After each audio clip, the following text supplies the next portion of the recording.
आज हम लोग जो आपके सिलेबस में आगे के कवि लेखक जो हैं और उनके द्वारा रचित कहानी का अध्ययन करेंगे, जिसमें आपके आते हैं प्रेमचंद के बाद जयशंकर प्रसाद। जयशंकर प्रसाद छायावादी काव्य के एक महत्वपूर्ण कवि हैं। जैसा कि इनका जन्म आपको दिखाई दे रहा है कि 1890 में और देहावसान जो है 1937 में होता है। ये काल जो है हमारे यहाँ भारतीय स्वतंत्रता का काल रहा है और अंग्रेजी शासन का हम पर आधिपत्य था। तो यूँ कहें कि स्वच्छंद रूप में काव्य लेखन तो नहीं था, इसीलिए छायावादी काव्य में, जिसका समय आपके 1918 से लेकर 1936 तक आता है, उसके ये महत्वपूर्ण हस्ताक्षर रहे हैं। जयशंकर प्रसाद बहुमुखी प्रतिभा के स्वामी थे और इनका जन्म वाराणसी के एक प्रतिष्ठित परिवार में होता है। बचपन में ही इनके पिता की मृत्यु हो जाने के कारण इन पर परिवार का बोझ आ पड़ जाता है, इसलिए वे 8वीं कक्षा से आगे शिक्षा प्राप्त नहीं कर सके। परंतु इन्होंने अपने स्वाध्याय से संस्कृत, पाली, हिंदी, उर्दू, अंग्रेजी आदि भाषाओं का गहरा ज्ञान प्राप्त कर लिया था और यही एक कारण है कि इनके साहित्य में गहरी पकड़ है। क्यों? क्योंकि आप दूसरी तरह के साहित्य को पढ़ने के लिए जब आप उन भाषाओं की जानकारी रखते हैं तो वो साहित्य आपको आसानी से समझ में आ जाता है और अपने साहित्य की रचना करने में आपको सहयोग करता है। इसीलिए इनको हिंदी के साथ साथ पाली, उर्दू, अंग्रेजी भाषा का ज्ञान था, जिसके कारण कि इनकी साहित्य पर गहरी पकड़ थी।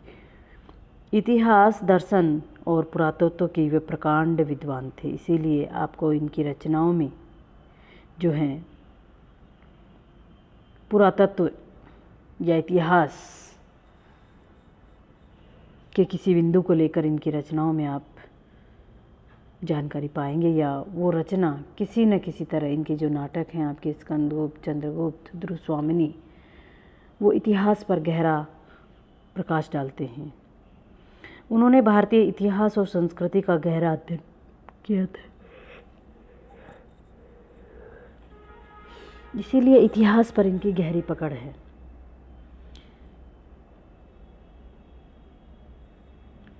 इसीलिए इनके साहित्य के मूल स्वर हैं भारतीय संस्कृति, अर्थात हमारी संस्कृति से रचा बचा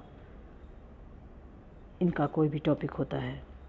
नाटक, कविता, कहानियाँ, निबंध आदि विधाओं में जो कुछ उन्होंने लिखा, उसमें भारतीय इतिहास और संस्कृति के प्रति इनकी अनुरक्तता काफ़ी दिखाई साफ पड़ती है।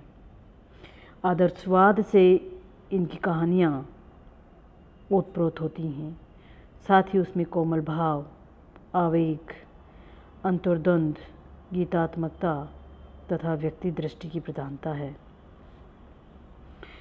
प्रेम और त्याग इनकी कहानियों का मूल स्वर है। उसमें बलिदान व कर्तव्य की भावना का जो रंग है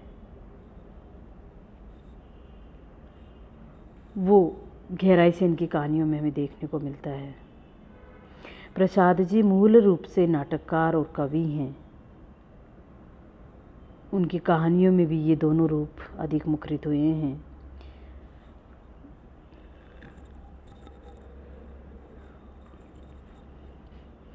नाटक, घटना, संयोजन व काव्य में शैली के कारण इनकी कहानियाँ नाटक व कविता के अधिक समीप लगती हैं। अर्थात अपनी कहानी में भी नाटकीय ढंग से संवाद करना और संयोजन पात्रों का, वो इनके नाटक के समीप ला खड़ा करती हैं। ये उदाहरण, यद्यपि इन्होंने अपने काव्य में, अपने नाटकों में, अपनी कहानियों में तत्सम शब्दों के प्रयोग से वातावरण को सजीवता प्रदान की है और इनकी भाषा शैली अलग वैशिष्ट्य की है, अर्थात एक अलग तरह की विचारधारा को लिए हुए है। इसलिए इनकी कहानियों में प्रसाद शैली ही अधिक प्रचलित हो गई है और कहानियों में आपके आकाशदीप, आंधी, प्रतिध्वनि, छाया, इंद्रजाल, ये इनके प्रमुख कहानी संग्रह हैं। इसी तरह से इनके नाटक भी काफ़ी चर्चित और महत्वपूर्ण हैं, जिनमें आपके स्कंदगुप्त, चंद्रगुप्त, ध्रुवस्वामिनी इत्यादि चर्चित नाटक हैं, जिनमें इन्होंने इतिहास के आधार पर उन पुरातात्विक चीज़ों को हमारे सामने उकेरने की कोशिश करी है। ऐसे ही इनके काव्य में भी महत्वपूर्ण इनका स्थान है, जिसमें आपके ये आंसू, लहर, कामायनी जैसे चर्चित ग्रंथों की रचना करते हैं। और कामायनी 1935 में प्रकाशित होती है, जिसमें इन्होंने बहुत विराट विषय को लेकर के और एक महाकाव्य की तरह बड़े प्रबंध काव्य की रचना इन्होंने की है। इसलिए छायावाद में जयशंकर प्रसाद का नाम 4 स्तंभों में लिया जाता है और उन 4 स्तंभों में से एक महत्वपूर्ण कवि आपके जयशंकर प्रसाद हैं। जयशंकर प्रसाद के अलावा 4 स्तंभों में आपके आते हैं महादेव वर्मा,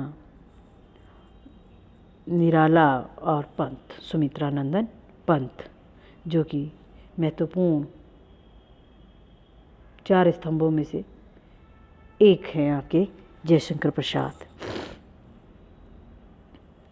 तो काव्य के रूप में, एक कवि के रूप में तो जयशंकर प्रसाद का काव्य प्रचलित है ही और गहन अहम भूमिका वो निभाते हैं। इसी तरह से नाटकों में भी उनका नाम लिए बिना नाटक विधा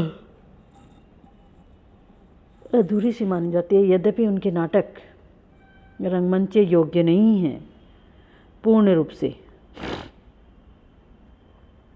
परंतु फिर भी उनका अंकन किया जाता रहा है, वो खेले जाते रहे हैं। इसीलिए क्योंकि उनके नाटकों में एक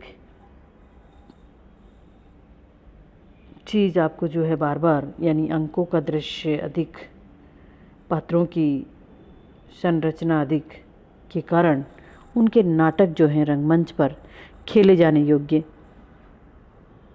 अभिनय की दृष्टि से बहुत उत्कृष्ट कोटि के नहीं हैं। परंतु ये यूँ कहें कि नाटक विधा में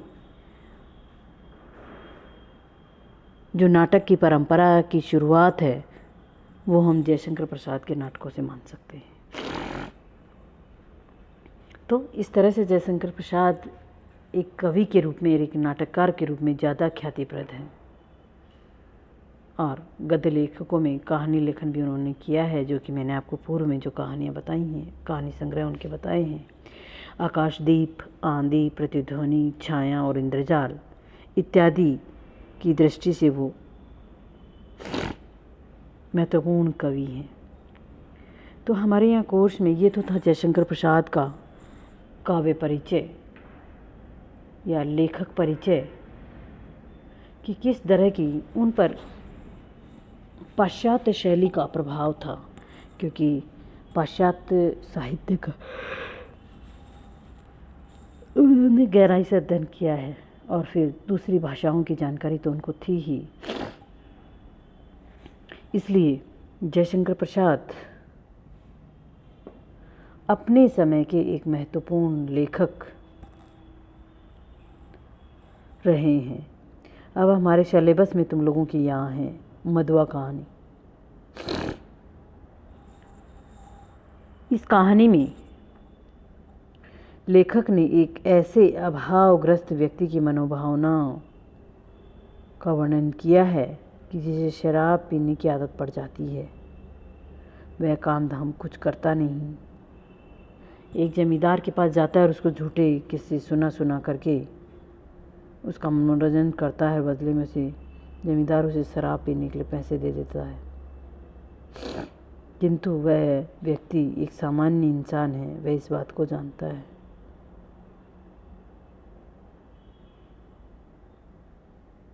जयशंकर प्रसाद ने अपनी कहानी में कहानी के रचाव या कहानी की कसावट पर बहुत अधिक ध्यान दिया है। उनकी कहानियों में आपको प्रेम, राष्ट्रभक्ति, त्याग, रहस्य भावना जैसे उदात्त भावों को वो व्यक्त करते हैं। इसीलिए उनके जो पात्र हैं वो बहुत समृद्ध व्यक्तित्व वाले होते हैं। शिल्प विधान और सशक्त पात्रों के संयोजन के कारण ही प्रसाद की कहानियाँ प्रेमचंद की कहानियों से भिन्न हमें दिखाई देती हैं। अर्थात पात्रों के सामंजस्य में आपको प्रेमचंद की कहानियाँ और जयशंकर प्रसाद की कहानियों में अंतर दिखाई पड़ेगा। इसीलिए कहानी में प्रसाद की अवधारणा एक अलग अंदाज में प्रस्तुत होती है।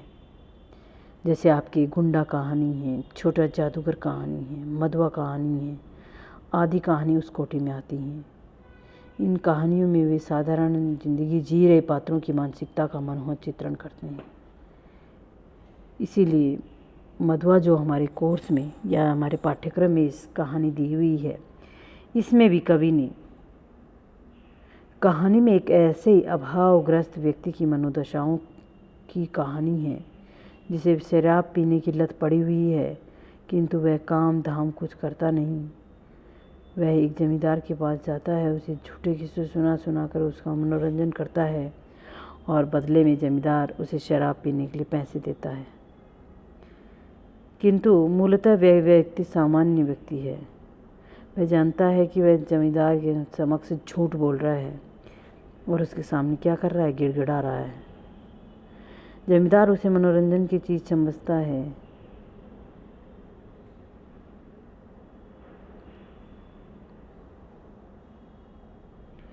यह मानव शोषण का एक अलग स्तर है, किंतु वह शराबी अंदर से सर्वदा सीधा साधा आदमी है जिसके लिए मनुष्यता की रक्षा करना उसके व्यक्तित्व की आवश्यकताओं से बड़ी है। यहाँ प्रसाद जी ने एक शराबी की मानवीयता व जमींदार की असंवेदनशीलता का चित्रण इस कहानी में किया है। इस तरह से हम लोग जो हैं इस कहानी के महत्वपूर्ण अंशों को देखने की कोशिश करेंगे। कहानी का जो मूल विषय है वह मैंने आप लोगों को बता दिया है और हम ये देखने की कोशिश करेंगे कि एक बच्चे की भूख किस तरह से ये कहानी अपना करवट बदलती है।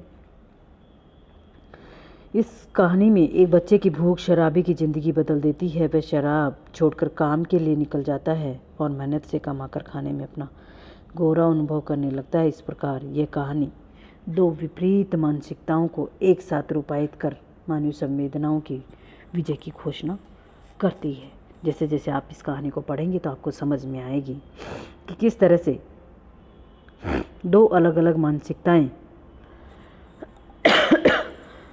एक साथ बेकार होते हुए एक बच्चे के आ जाने पर दूसरी मानसिकता किस तरह से बदल जाती है और वह अपना किस तरह से उस जिस ज़िंदगी का वह आदी था छोड़ करके अपने काम में लग जाता है।